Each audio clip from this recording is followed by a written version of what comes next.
आजी आजी तू आता चल माझ्यासोबत चल चल काहून काय झालं? चल तर घरी चल ना तू.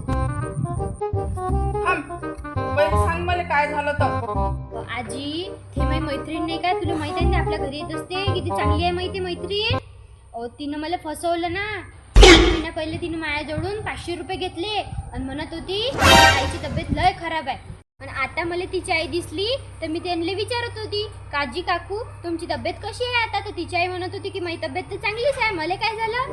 आणि मी तिला आता पैसे मागून राहिली तर ते मला वापस नाही देऊन राहिली. आज देतो उद्या देतो अशी करून राहिली. फसवलं तिनं मला. जाऊ दे बाई, 500 रुपये दिले ना तू तिनं फसवलं ना तुले. जाऊ दे, तू कोणाला फसू नको. तिच्या आईनं तिच्यावर चांगले संस्कार नाही केले असत, अन तुझ्या आईनं तुझ्यावर चांगले संस्कार केले, हे तू विसरू नको. हो आजी बरोबर आहे. जाऊ दे, नाही देत तर नाही देत पैसे.